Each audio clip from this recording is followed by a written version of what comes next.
Hello friends, welcome to EPG Pathshala. I am Poonam Chawla, an assistant professor with Maharaja Agrasen Institute of Management Studies in Rohini. Today we are going to discuss the interesting subject of adult learning. Let us talk about adult learning. I will give you an introduction to adult learning. Adult learning theory was developed out of a need for a specific theory of how adults learn. Educational psychologists, recognizing the limitations of formal education theories, developed andragogy, so-called theory of adult learning. Andragogy can be defined as an organized and sustained effort to assist adults to learn in a way that enhances their capability to function as self-directed learners. Most of what is known about learning and the practice of teaching is derived from studies of learning in children and animals. From this emerged the technology of pedagogy, a term derived from the Greek stem paid, which means the child, and agogos means learning. So, pedagogy means specifically the art and science of teaching children. One problem is that the children aspect of the definition is usually lost. Let us look at the learning enhancement factors. The knowledge, skill, trait, motive and self-concept needed by people for bringing out a specific behavior for performance can be learnt. But there are certain factors which encourage or hinder the learning. Trainee characteristics. Let us discuss the characteristics of the trainee. Trainee characteristics are trainability, that is ability, motivation and perception of work environment, attitude and self-concept of the trainees. Trainability means the trainee's preparedness for the learning to happen. The previous education and experience contributes to the preparedness. For example, an illiterate person cannot be trained as a teacher for primary school. Similarly, it is difficult to teach a supervisory role to a person if he does not know the fundamental aspects of the job role which he has to supervise. Training design. The features of the training design include content, methodology and delivery, and it plays an important role in maximizing the learning. The program should have been designed scientifically by keeping in mind the learning objective, the trainee characteristics and the contextual constraints so as to ensure the targeted learning. For example, how can the illiterate trainees learn through self-study method? Similarly, blind trainees cannot benefit by demonstration of the trainer or by a video show. While studying all these characteristics, it is necessary that we also look towards the trainer capabilities. The trainer or facilitator is an important person in the learning process.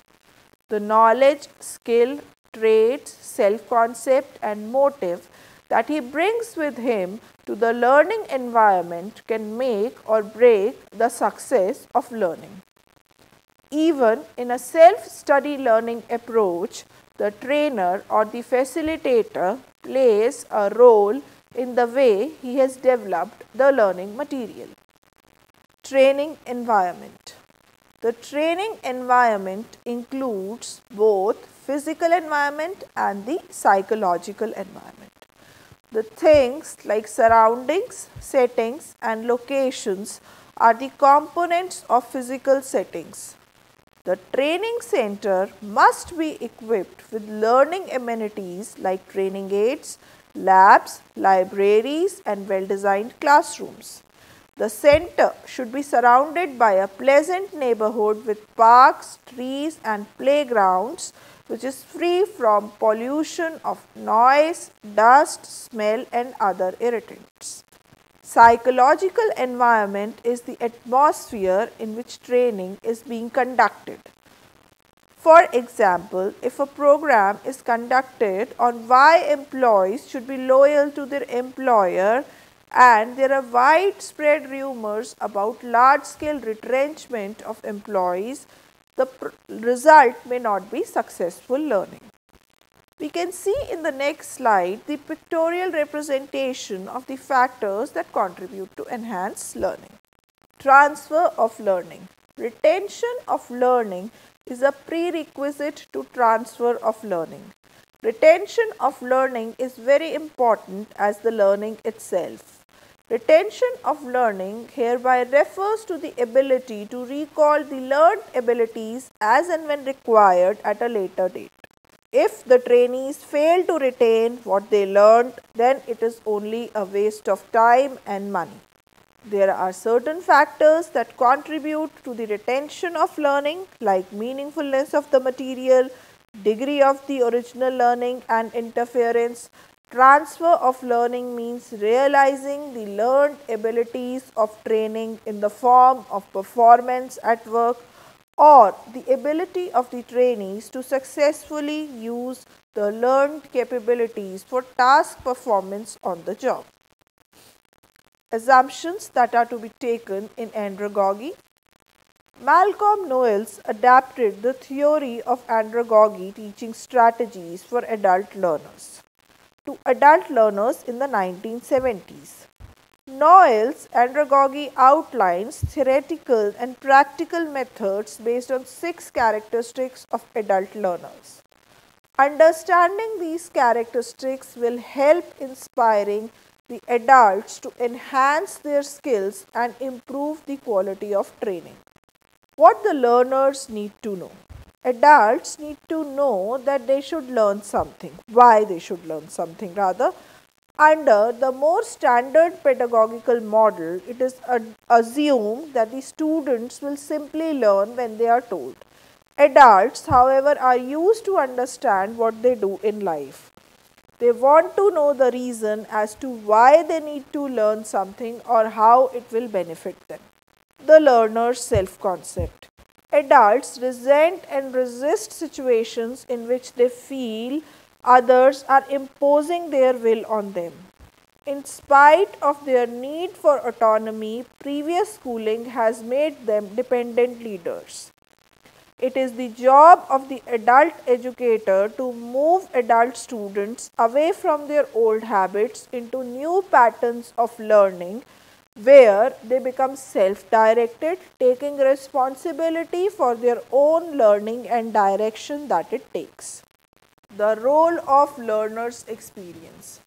The role of the learner's experience was described by Knowles. Adults come into an educational activity with different experiences than youth.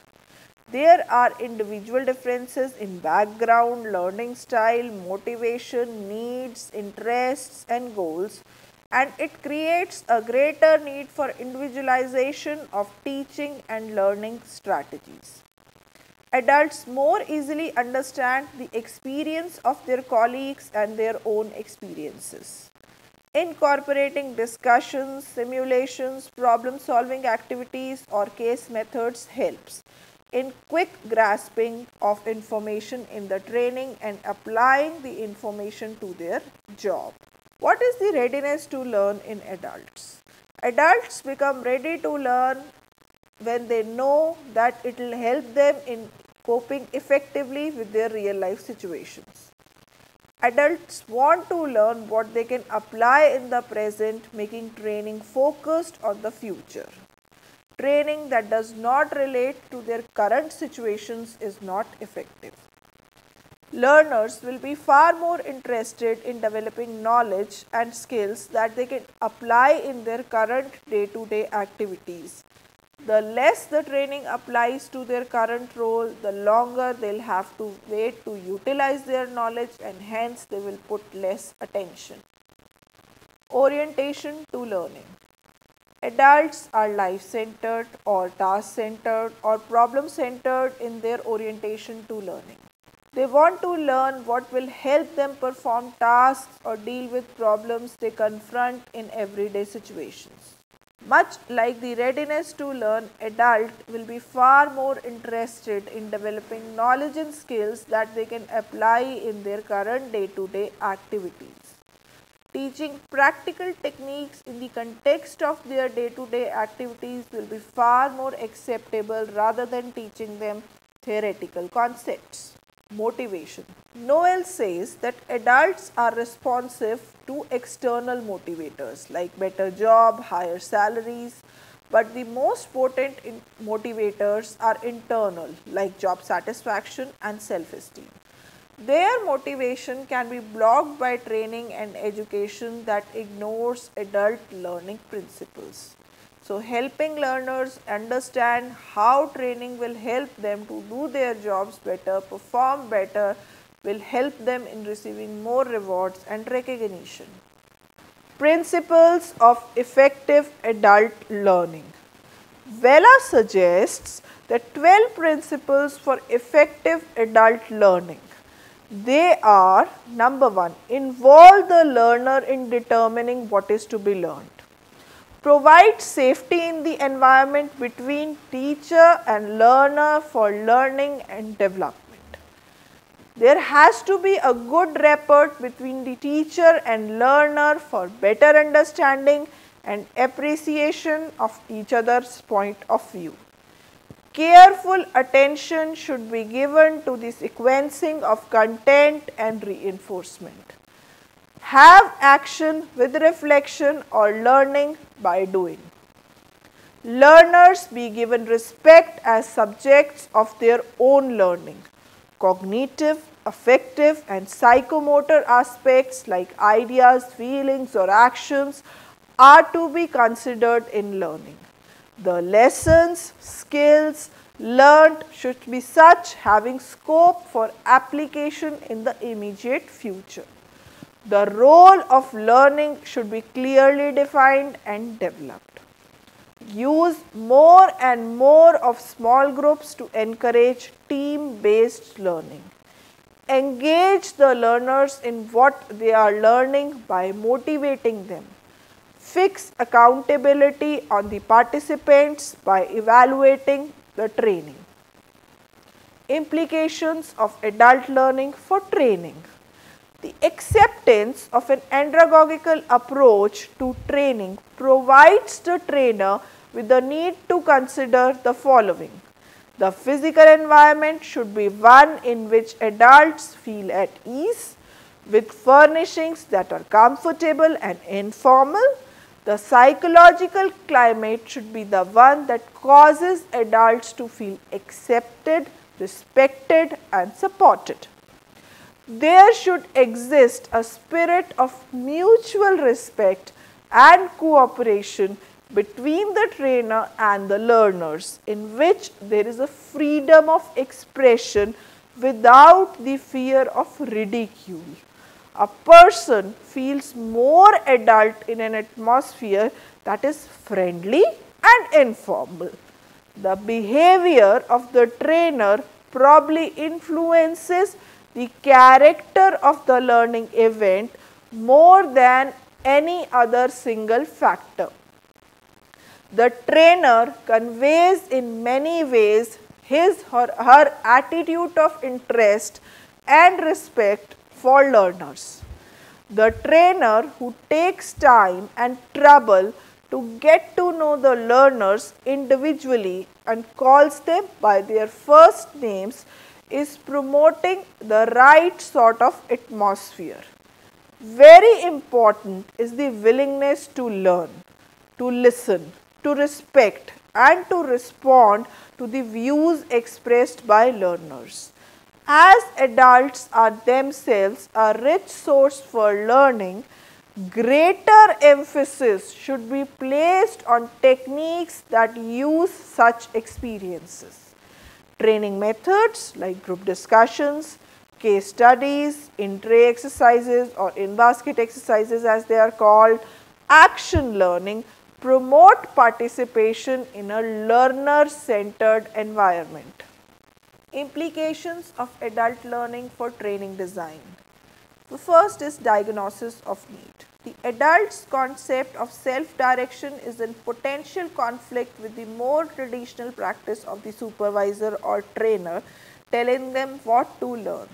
Of course, adults will learn what others want them to learn if the others' power to punish them for not learning is strong enough. Nevertheless, they are more deeply motivated to learn those things that they seem the need to learn. In andragogy, therefore, greater emphasis is placed on the involvement of adult learners in a process of self-diagnosis of needs. It is important to remember that the trainer and learner develop a jointly held view of the abilities and performance to be achieved, providing diagnostic experiences in which the learners can assess their present ability and performance relative to what has to be achieved, helping learners to measure the gaps between where they are and where they would like them to be. The planning process.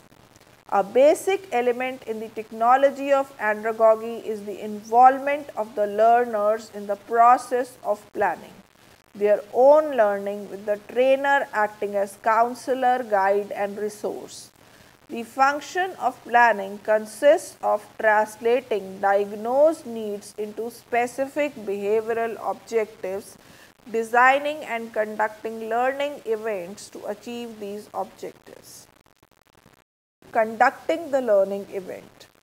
In traditional pedagogical practice, the function of the teacher is to teach. The teacher or the instructor or the direct trainer is expected to take full responsibility for what happens in the teaching-learning transaction. The learner's role tends to be that of a passive recipient. In contrast, in andragogical practice, treats the learning teaching transaction as the mutual responsibility of the learner or the trainer. In contrast, andragogical practice treats the learning teaching transaction as the mutual responsibility of the learner and the trainer. Slide number 33. In fact, the trainer's role is redefined as that of a procedural counselor or a resource person or a co-inquirer in andragogy. Andragogy assumes that a trainer cannot really teach in the sense of making someone learn, but he can facilitate. An andragogical learning event is alive with meetings of small groups sharing responsibility for helping each other to learn. Assessment of learning. Probably the crowning difference between traditional instruction and an adult self-concept is during assessment. Nothing can make an adult feel more childlike than being judged by another adult. Therefore, technology of andragogy suggests a process of frequent, informal, helpful and non-threatening assessment in which the trainer helps the learner to assess whether they have achieved the objectives or not. In fact, what is happening in practice is that the procedures being used for the diagnosis of learning needs are being employed to help learners measure gain in competence. For example, by comparing performance in solving or coping with a simulated learning experience, learners are encouraged to assess their competence relative to similar work-related situations. They must set an example by being open to feedback regarding their own performance and the design of the learning events. They must be skillful in establishing a supportive climate in which an individual performance can be looked at objectively, although the information may be hard for the individual to accept. Self-assessment of this kind requires trainers to create and use a variety of techniques. Experience. All learners enter a learning event with a different background of experience. The longer they have lived, the greater the volume of experience and possibly but not necessarily the wide variety of experiences. If you ask children who they are likely to identify themselves in terms of who their parents are, where they live and what school they have attended. Their self-identity is largely derived from external sources. A somewhat modified response would be obtained from a person who is in early 20s for the same question. His identification would be concerned with academic attainment, career prospects, outside interests and possibly an employer. But to adults, particularly ones in middle age, their experience is themselves. They define who they are and establish their self-identity based on their accumulation of a unique set of experiences. So, if you ask adults who they are likely to identify themselves with their occupation, where they have worked, they have travelled and what their training and experience have equipped them to do. Because adults define themselves largely by their experience, they have a deep investment in its values. So, when they find themselves in a situation where their experience is not being used or it is minimized, it is not just the experience that is being rejected, rather the individual feels that he is being rejected.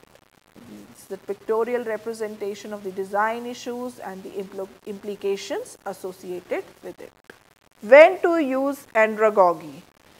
Andragogical methods are best when they can be applied in community situation and corporate situations that are supported of a self-directed learner.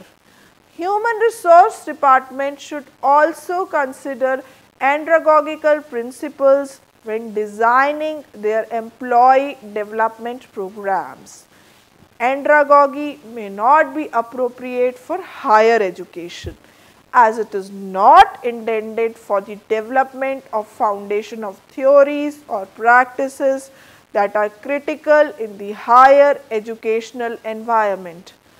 However, some of its implications should be considered for short-term practice, in particular using case studies and group discussions among the learners, so that they can share their perspectives and life experiences with their fellow learners. When applying andragogy to learning, task or goal of the learner will determine if direct or indirect methods of instruction should be used. If a concept is one that is previously unknown to the learner, then more direct instruction will be necessary. An effective method is to address specific topics of immediate concern and then expand to how it can be applied in other situations. However, the learner needs to know why the concept to be learned is important in order for the learner to remain motivated. It may also encompass intentional and unintentional learning situations. For example, when designing material to facilitate learning a computer program, providing a list of commands that must be memorized is inadequate. The instructions need to be organized by task and presented in a manner which is similar to how it will be used. Let us look at the summary of the complete module. This module discussed the meaning, principles and assumptions in adult learning, that is andragogy.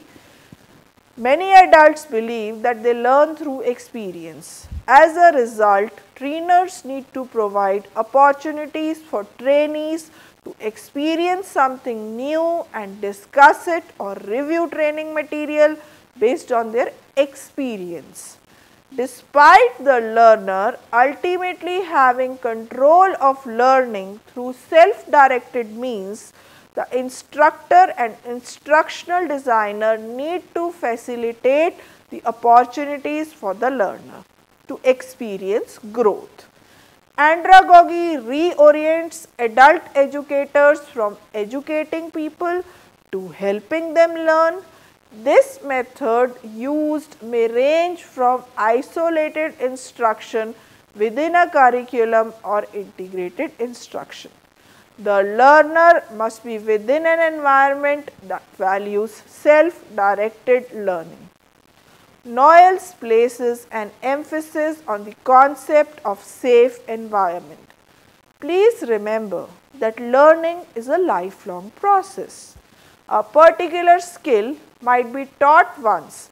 However, within a supportive environment, the learner might learn new approaches or methodologies from their fellow learners over time. Adult learning theory is especially important to consider in developing training programs because the audience for many such programs tend to be adults. Thank you. I hope you understood the module well.